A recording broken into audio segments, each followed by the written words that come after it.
भारत के 76वें गणतंत्र दिवस के मंगल अवसर पर आप सबको हार्दिक बधाई एवं शुभकामनाएं। आज राष्ट्र के जन गण मन में देशभक्ति और देश के लिए गर्व का भाव सशक्त हो रहा है। यशस्वी प्रधानमंत्री श्रीमान नरेंद्र मोदी जी के नेतृत्व गुण के फलस्वरूप यह संभव हुआ है। आज संपूर्ण विश्व में भारत की गरिमा और साख बढ़ रही है। गणतंत्र दिवस की वर्षगांठ पर राष्ट्र की स्वतंत्रता के लिए शहीद राष्ट्रभक्तों और ज्ञात अज्ञात सेनानियों के चरणों में विनम्र श्रद्धांजलि। आज संविधान निर्माताओं के प्रति भी कृतज्ञता ज्ञापित करने का दिन है। संविधान सभा में मध्य प्रदेश के महू नगर में जन्मे बाबा साहब डॉक्टर भीमराव अंबेडकर जी की प्रारूप समिति के अध्यक्ष के नाते अविस्मरणीय भूमिका रही है। हमारा संविधान गौरव और स्वाभिमान के साथ हमें अपने अधिकारों और कर्तव्यों का बोध भी कराता है। संविधान दिवस के माध्यम से हमारा राष्ट्र संविधान की महिमा को एक उत्सव के रूप में मनाता है। गणतंत्र दिवस की वर्षगांठ पर यह बताते हुए प्रसन्नता है कि एक वर्ष में प्रदेश के चहुमुखी विकास के साथ प्रदेश की जनता के हित में जन सहयोग से जो कार्य हुए हैं उनसे मध्य प्रदेश विकसित राज्य के रूप में पहचान बना रहा है। यशस्वी प्रधानमंत्री श्रीमान नरेंद्र मोदी जी की मंशा अनुसार विकसित भारत के लिए विकसित मध्य प्रदेश की हमारी यात्रा निरंतर चल रही है।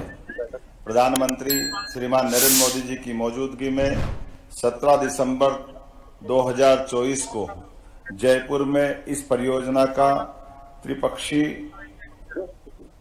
अनुबंध हुआ है।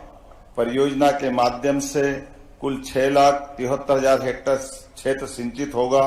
प्रदेश की भीतर भी नदी जोड़ो अभियान को क्रियान्वित करने की दिशा में उल्लेखनीय काम प्रारंभ हुए हैं। नदी जोड़ो अभियान हमारे अपने प्रदेश के राज्य के अंदर भी और राज्य के बाहर भी दोनों तरफ से समान रूप से किया जा रहा है। राज्य के बाहर पार्वती काली सिंध चंबल परियोजना जो राजस्थान के साथ हमारा 20 वर्ष से ज्यादा समय से उलझा हुआ मसला था, उसको सुलझा करके हमारे देश के राज्यों के अंदर सौहार्दपूर्ण वातावरण का एक नया अध्याय गढ़ने का प्रयास हुआ है।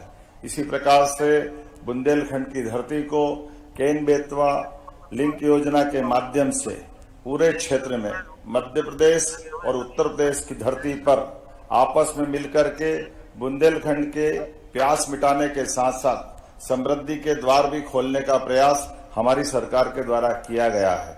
मुझे इस बात की प्रसन्नता है, राज्य के बाहर जिस प्रकार से नदी जोड़ो परियोजनाओं को हमने लागू करने का प्रयास किया है, उसी संदर्भ में हमने अपने राज्य के अंदर भी खास करके एक नदी से दूसरे नदी की कठिनाइयों के लिए कहीं सीवर से जुड़ी हुई परेशानी होगी, कहीं और कोई कारण से नदी सूखी या एक नदी में बाढ़ आती है, ऐसे में एक नदी से दूसरी नदी जोड़ करके हम अपनी इन समस्याओं का समाधान खोज सकते हैं।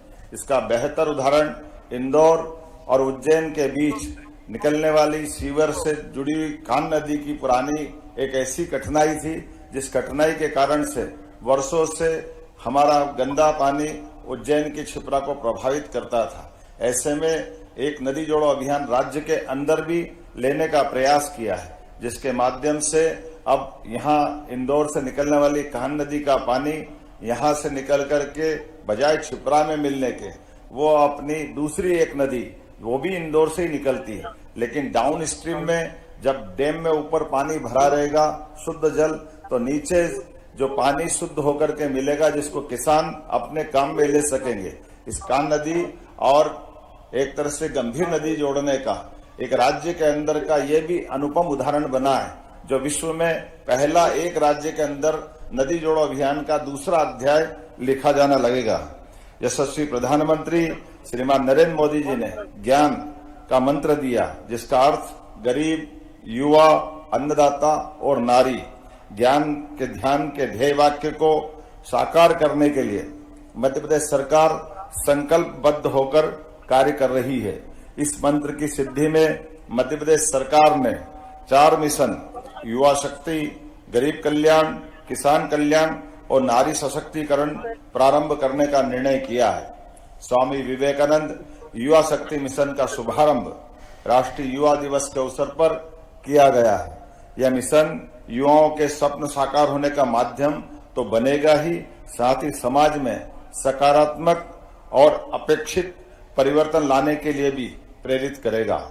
गुणवत्तापूर्ण शिक्षा, कौशल विकास और क्षमता संवर्धन, उद्यमिता को प्रोत्साहन और रोजगार, सामाजिक पहल, सामाजिक सद्भाव इस मिशन के प्रमुख स्तंभ है। सरकार 5 वर्ष में युवाओं के लिए 2,50,000 सरकारी नौकरियों में भर्ती करने का लक्ष्य रख रही है।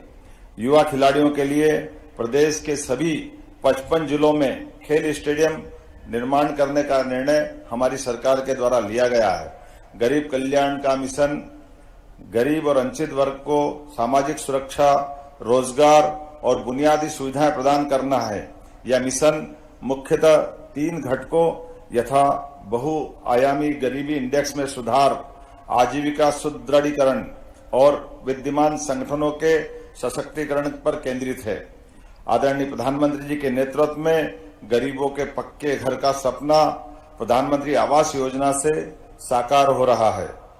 योजना में प्रदेश के 36 लाख ग्रामीण और 8 लाख से अधिक शहरी परिवारों को पक्का मकान उपलब्ध कराया गया है। केंद्र सरकार द्वारा निःशुल्क राशन वितरण योजना को वर्ष 2028 तक बढ़ा दिया गया है। भारत सरकार द्वारा जनजाति ग्रामों में 100% सैचुरेशन के लिए धरती आबा जनजाति ग्राम उत्कर्ष अभियान प्रारंभ किया गया है। इस अभियान में मध्य प्रदेश के 51 जिले के 267 विकास खंडों के 11,000 से अधिक ग्रामों में निवासरत 18,58,000 जनजाति परिवारों की 93,23,000 आबादी को लाभान्वित करने का लक्ष्य रखा गया है। अभियान में 18 विभागों अथवा मंत्रालयों की 25 से अधिक जनहितैषी योजनाओं को चिन्हांकित करते हुए 5 वर्ष के लिए कुल प्रावधान 79,000 करोड़ का करने का योजना बनी है। रानी दुर्गावती श्री अन्न प्रोत्साहन योजना में किसानों को 1,000 रुपया प्रति क्विंटल की दर से अधिकतम 3,900 रुपया प्रति हेक्टेयर की सहायता दी जा रही है। 0% ब्याज पर अल्पकालीन फसल ऋण के लिए इस वर्ष 600 करोड़ की राशि का प्रावधान किया गया है। विगत वर्ष में किसानों को समर्थन मूल्य पर उपार्जित गेहूं पर प्रति क्विंटल 125 रुपये का बोनस प्रदान किया गया है। मध्य प्रदेश में कृषि उत्पादन में निरंतर अग्रणी स्थान बनाए रखने की जिद है और मुझे इस बात की प्रसन्नता है, लगातार कृषि कर्मण पुरस्कार जीतते हुए हम अपने इस रिकॉर्ड को कायम रखे हुए हैं।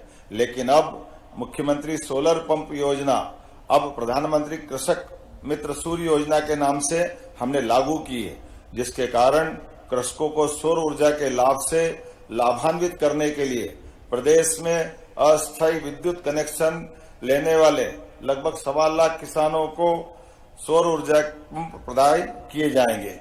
किसानों को अधिक दाम प्रदान करने वाली फसलों को लेने के लिए भी प्रोत्साहित किया जाएगा तथा फसल विविधीकरण को बढ़ावा दिया जाएगा। प्रदेश के सिंचित रकबे को अगले 5 वर्ष में 50 लाख हेक्टेयर से बढ़ाकर 1,00,100 लाख हेक्टेयर करने का लक्ष्य रखा है। दुग्ध उत्पादन बढ़ाने के लिए मध्य प्रदेश सरकार और राष्ट्रीय डेयरी डेवलपमेंट बोर्ड के माध्यम से MOU हुआ है। वर्तमान में प्रदेश के लगभग 6,000 गांवों में प्राथमिक दुग्ध समितियां हैं। प्रदेश के समस्त गांवों के लिए दुग्ध समितियों को गठन करने का लक्ष्य हमारी सरकार ने रखा है। सांची ब्रांड को और मजबूत किया जा रहा है। मध्य प्रदेश में देश के कुल दूध उत्पादन को बढ़ाकर 20% तक करने का भी हमारी सरकार ने लक्ष्य रखा है। सरकार का प्रयास मध्य प्रदेश को देश की डेयरी कैपिटल बनाना है। राष्ट्रीय डेयरी विकास बोर्ड के अनुबंध से राज्य के पशुपालन एवं डेयरी विभाग के माध्यम से सहकारी प्रणाली भी सशक्त होगी। प्रदेश के सभी जिलों में गौशालाओं का सुचारू संचालन होगा। प्रदेश के बड़े नगरों में आधुनिक गौशालाओं का निर्माण किया जाएगा। यशस्वी प्रधानमंत्री श्रीमान नरेंद्र मोदी जी के द्वारा ग्वालियर में 10,000 से अधिक गायों की एक सक्षम आधुनिक आत्मनिर्भर गौशाला का प्रारंभ हम करा चुके हैं। धीरे धीरे करके हमारे राज्य के बड़े नगर निगमों में इंदौर, भोपाल, उज्जैन, जबलपुर इत्यादि स्थानों पर भी इसी प्रकार की गौशालाएं बनाने का निर्णय हमारी सरकार के द्वारा करवाया गया है। मुझे इस बात की प्रसन्नता है, पशुपालकों और किसानों को गौपालन प्रोत्साहन देने के लिए 10 गाय से ज्यादा पालने पर सरकार अनुदान देने का विचार कर रही है। पंजीकृत गौशालाओं में भी प्रति गोवंश मिलने वाली 20 रुपये आहार राशि बढ़ाकर 40 रुपये करने का हमारी सरकार के द्वारा निर्णय किया गया है। इसी प्रकार से मछुआरों बंधुओं को मत्स्य पालन के लिए भी अलग अलग प्रकार की कई सुविधा देने का निर्णय भी हमारी सरकार के द्वारा किया गया है। नारी सशक्तिकरण मिशन का लक्ष्य महिलाओं को आत्मनिर्भर बनाने के साथ उन्हें आर्थिक, सामाजिक, शैक्षणिक रूप से सशक्त बनाना है। मिशन के माध्यम से महिलाओं और बालिकाओं की शिक्षा, स्वास्थ्य, पोषण, आर्थिक विकास के साथ ही उनकी सुरक्षा एवं उन तक विभिन्न सरकारी सेवाओं की पहुंच सुनिश्चित करना है। मध्य प्रदेश सरकार ने शासकीय सेवाओं में महिलाओं को 35% आरक्षण देने का निर्णय किया है। प्रधानमंत्री मातृ वंदना योजना के क्रियान्वयन में भी प्रदेश राष्ट्रीय स्तर पर अग्रगण्य राज्य में शामिल हुआ है।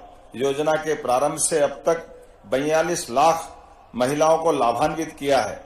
जननी सुरक्षा योजना में वित्त वर्ष 2024 तक लगभग 6 लाख हितग्राहियों को 79 करोड़ रुपए की राशि का भुगतान किया गया है। लाडली बहना योजना में 1.25 लाख करोड़ से अधिक पात्र बहनों को योजना का लाभ अब तक दिलवाकर लगभग 30,765 करोड़ से अधिक की राशि का मूल्य दिलाने के साथ ही प्रदेश में 89 लाख से अधिक महिलाओं को निःशुल्क गैस कनेक्शन प्रदान किए गए हैं। प्रदेश की 26 लाख लाडली बहनाओं को 450 रुपए गैस सिलेंडर की रिफिलिंग के लिए और 2024 में 715 करोड़ से अधिक की राशि का भी अंतरण किया गया है। प्रदेश में 1 लाख से अधिक लखपति दीदियां बनी हैं।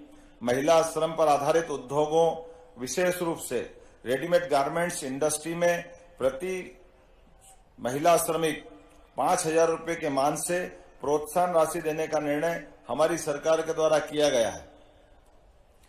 प्रदेश सरकार महिला स्व सहायता समूह को जन आंदोलन बनाने के लिए प्रतिबद्ध है। वर्तमान में 25 लाख महिलाएं स्व सहायता समूह से जुड़ी है।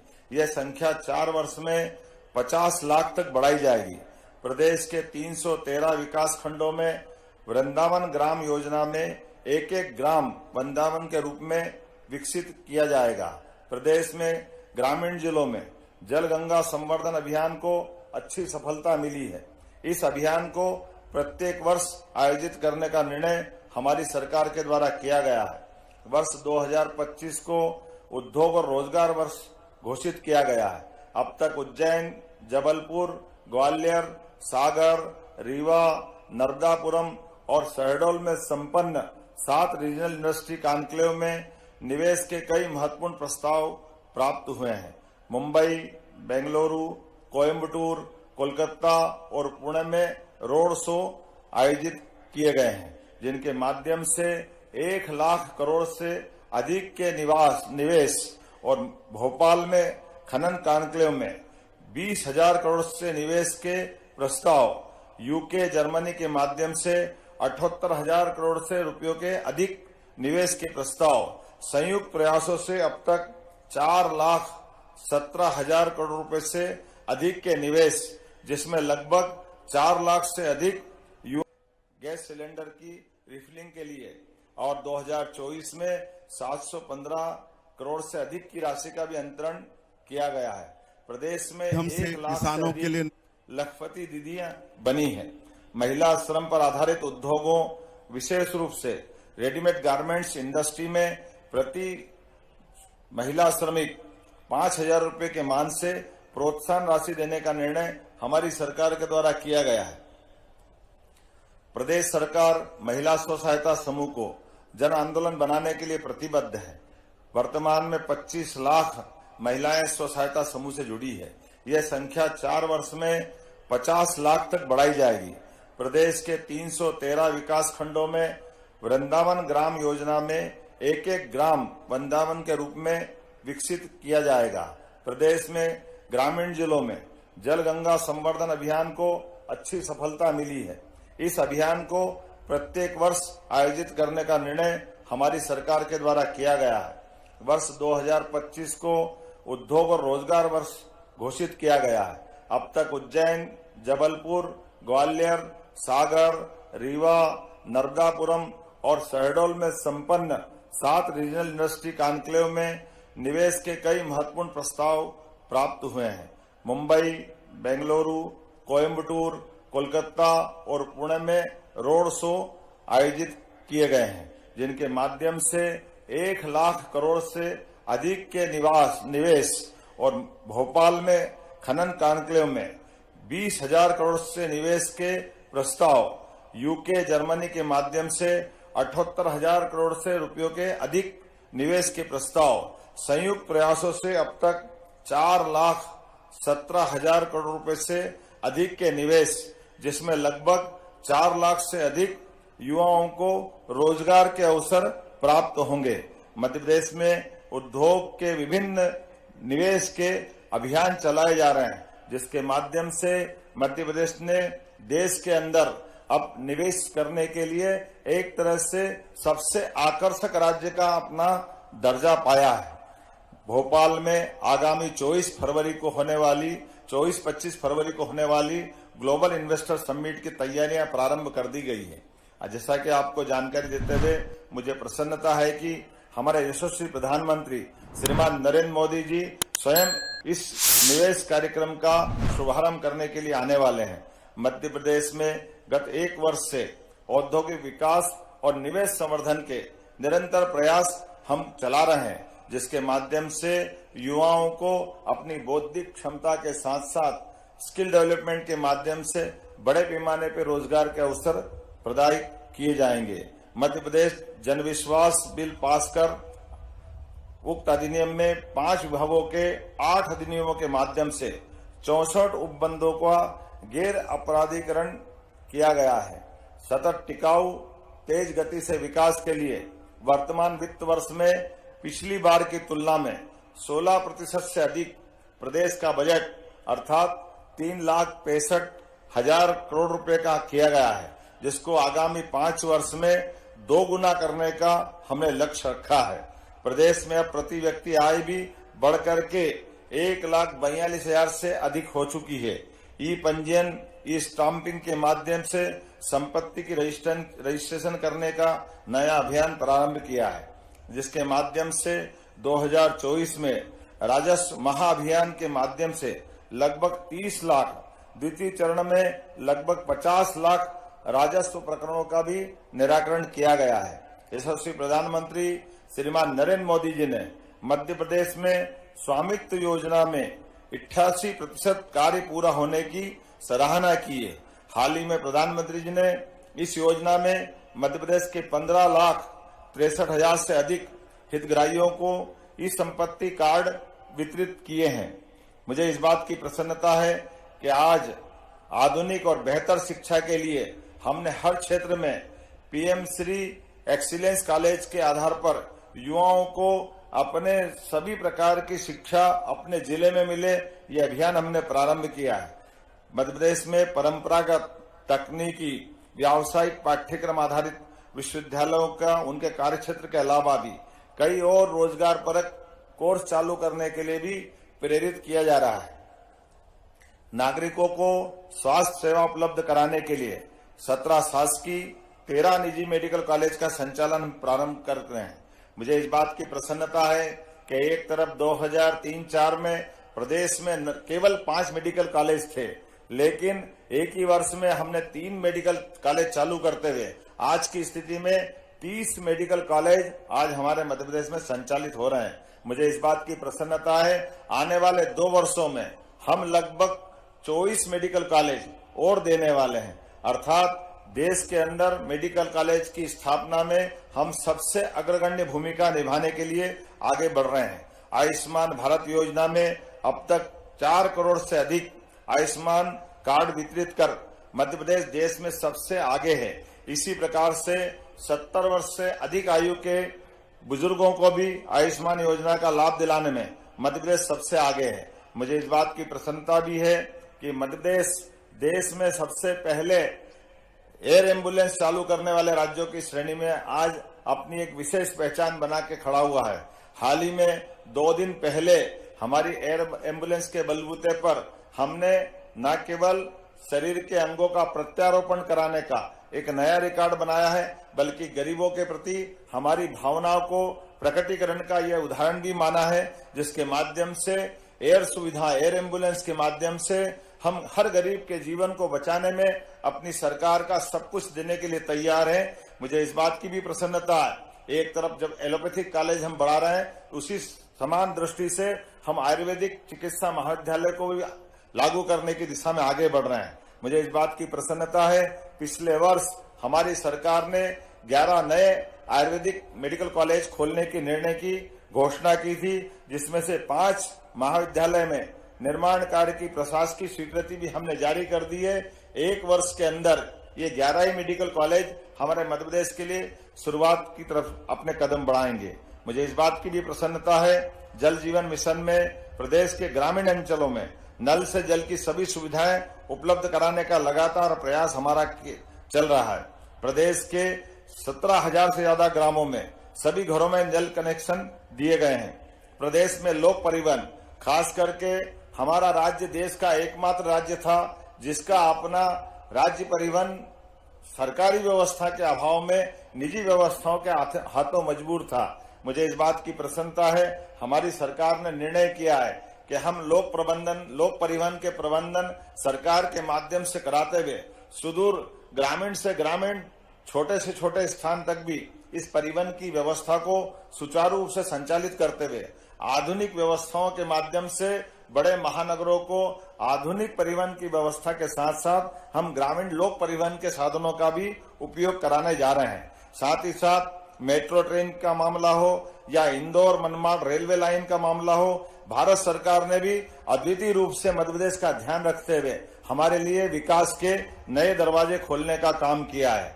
भारत सरकार ने प्रदेश में राष्ट्रीय राजमार्ग परियोजनाओं की दृष्टि से भी 3,500 करोड़ की राशि स्वीकृत की है। इंदौर अकेले में 350 करोड़ की लागत से एलिवेटेड और कई सारे काम भारत सरकार के माध्यम से मंजूर हुए हैं।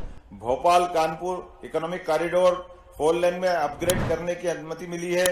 प्रदेश में विमानन सेवाओं के विस्तार की दृष्टि से भी मुझे इस बात की प्रसन्नता है, मध्य प्रदेश वो राज्य है जो कम समय में भी काफी बड़े पैमाने पर हमारी विमानन सेवाओं का उपयोग राज्य की बेहतरी के विकास के लिए करने जा रहा है। रीवा एयरपोर्ट के संचालन के साथ हमारा राज्य एक साथ 6 एयरपोर्ट संचालित करने वाला, 24 घंटे जहां हमारी विमान सेवा मिले, ऐसे बड़े राज्य में अब शुमार हुआ है। लेकिन इसके साथ साथ और भी कई स्थानों पर एक साथ हवाई पट्टी, छोटे छोटे ब्लॉक में हेलीपैड हमारी योजना का हिस्सा है, जिसके माध्यम से वर्तमान के दौर में हम सभी प्रकार के परिवहन के व्यवस्थाओं का उपयोग राज्य की बेहतरी के लिए करने की तरफ आगे बढ़े हैं। उज्जैन, इंदौर, देवास, धार को मिलाकर एक तथा भोपाल, सीहोर, रायसेन, विदिशा और राजगढ़ को मिलाकर दूसरा महानगरीय क्षेत्र बनाने का भी हमने निर्णय किया है। प्रदेश के संतुलित नगरीय विकास के लिए पुनर्घनत्वीकरण और पुनर्विकास नीति का भी नया प्रारूप हमने तैयार किया है। प्रदेश में प्रतिदिन गैर कृषि उपभोक्ताओं को 24 घंटे और कृषि उपभोक्ताओं को 10 घंटे विद्युत प्रदाय किया जा रहा है। मुझे ये बताते भी अत्यंत खुशी है, अब किसानों को रात के समय अपनी सिंचाई के लिए बिजली लेने के बजाय हमारी सरकार प्रयास कर रही है वो अपने सिंचाई के साधन का उपयोग, बिजली का उपयोग अपने दिन में ही कर ले, ताकि रात की कठिनाई से बचा जा सके। मुझे इस बात की भी प्रसन्नता है, विद्युत क्षमता का कुल उत्पादन 24,108 मेगावाट है। लेकिन आज हम लगातार प्रयास करते हुए आने वाले वर्षों में भी हम लगातार सरप्लस बने रहें, इस दिशा में हम काम कर रहे हैं। इसीलिए 4,100 मेगावाट अतिरिक्त कोल विद्युत आधारित विद्युत क्षमता के लिए भी हमने कोल ब्लॉक आवंटन कराने के लिए भारत सरकार के माध्यम से उपलब्धि हासिल की है। मुझे इस बात की भी प्रसन्नता है, वर्तमान में ग्रीन एनर्जी अर्थात नवकरणीय ऊर्जा की स्थापना क्षमता आज से 12 वर्ष पूर्व केवल 438 मेगावाट थी, जो दिसंबर 2024 तक 7,300 मेगावाट हो गई। ये लगभग 14 गुनी है।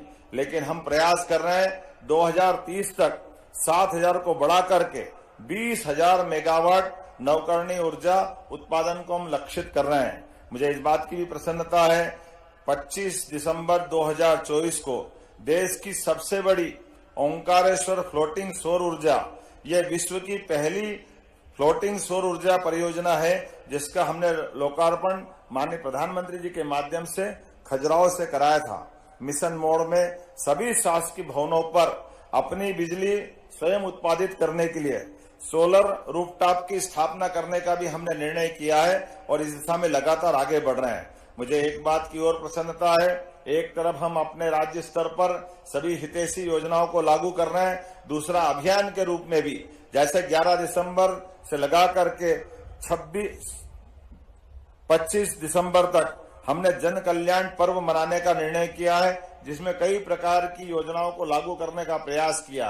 एक तरफ हमने जन कल्याण पर्व मनाने का निर्णय किया, दूसरी तरफ जन कल्याण अभियान के माध्यम से हमने 26 जनवरी तक लगभग 40 दिन तक अपने हितग्राहियों को उनके घर घर जाकर के उनको अपनी पात्रता अनुसार उनकी योजनाओं का लाभ दिलाने का प्रयास किया, जिसके माध्यम से 45 हितग्राही मूलक योजनाओं के माध्यम से सेवा शिविर लगा करके 32 लाख से ज्यादा नागरिकों को हित लाभ आवेदन पत्रों के आधार पर हमने देने का प्रयास किया है। प्रदेश में 1,450 किलोमीटर लंबे श्री राम वन गमन पथ निर्माण का भी निर्णय हमने किया है।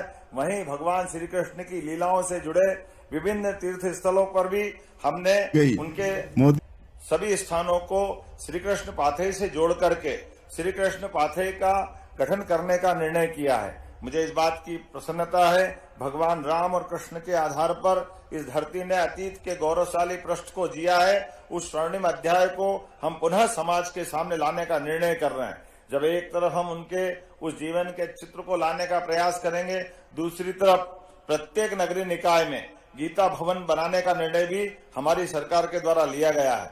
लोक माता अहिल्या देवी की 300वीं जयंती के अवसर पर उनके सम्मान में महेश्वर में मंत्री परिषद की बैठक करने की पहल भी हमारे द्वारा की गई है। सिंहस्थ 2028 को वैश्विक आयोजन बनाया जाएगा।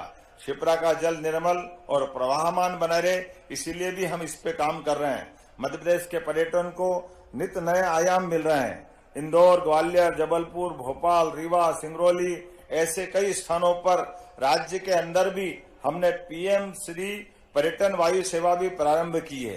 प्रदेश में टाइगर रिजर्व की संख्या भी लगातार हम बढ़ाने का प्रयास कर रहे हैं। मध्य प्रदेश टाइगर और लेपर्ड स्टेट के नाते साथ अब चीता स्टेट भी बन गया है।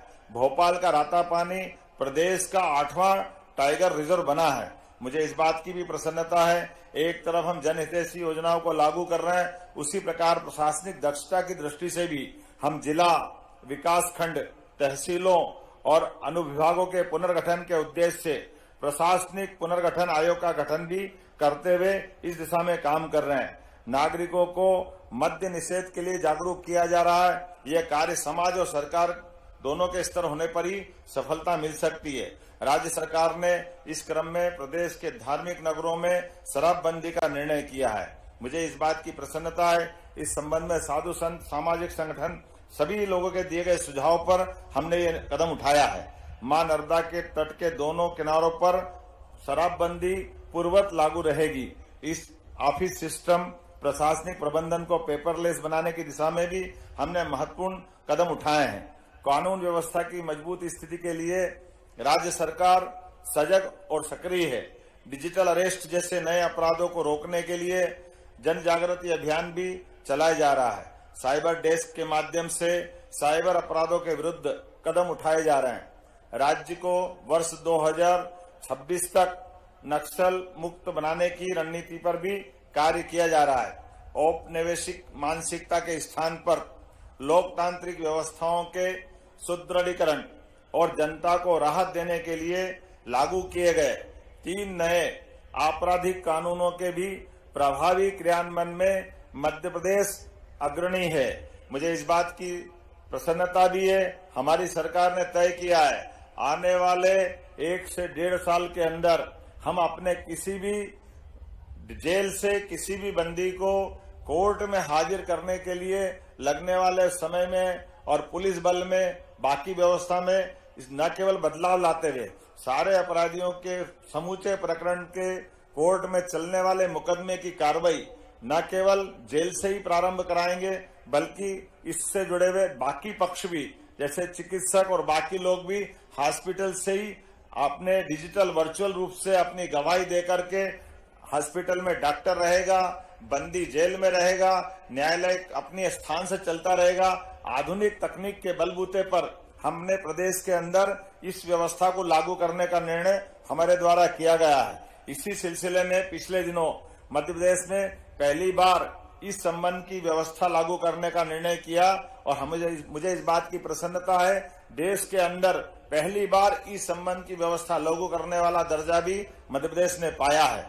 नए कानूनों की खास करके उनमें जनता की भागीदारी अधिकारों को देने का हमारा उपक्रम ये लगातार हम जनता के बीच मध्य प्रदेश के नए कानूनों को लागू करने के लिए 100% क्रियान्वयन करने के लिए प्रतिबद्ध हैं। जन कल्याण हमारे लिए सर्वोपरि है। गरीब, युवा, अन्नदाता, नारी के कल्याण के प्राथमिकता के अनुसार निरंतर विकास का ये यज्ञ जारी रहेगा। गत 1 वर्ष में प्रदेश की प्रगति के लिए जो निर्णय लिए गए वो आपके सबके सामने है।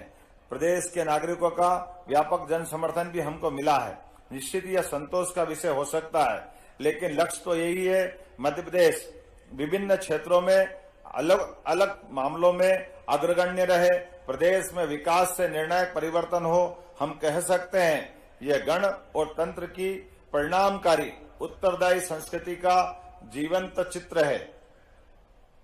मुझे इस बात की प्रसन्नता है मध्य प्रदेश सच्चे अर्थों में विकास और समानता की दिशा में आगे बढ़ते हुए चित्रों के रंगों के निरंतर चटक और रेखाओं को अमिट बनाए रखने की दिशा में लगातार काम करता रहेगा। मध्य प्रदेश के सभी नागरिकों एक बार पुनः गणतंत्र दिवस की हार्दिक शुभकामना देते हुए मेरी अपनी बात को विराम देता हूं। जय हिंद। बहुत बहुत धन्यवाद माननीय। लेटेस्ट खबरों के लिए लाइक, फॉलो और YouTube पर सब्सक्राइब करें, बेल आइकन दबाएं, साथ ही विजिट करें swedeshlive.com पर।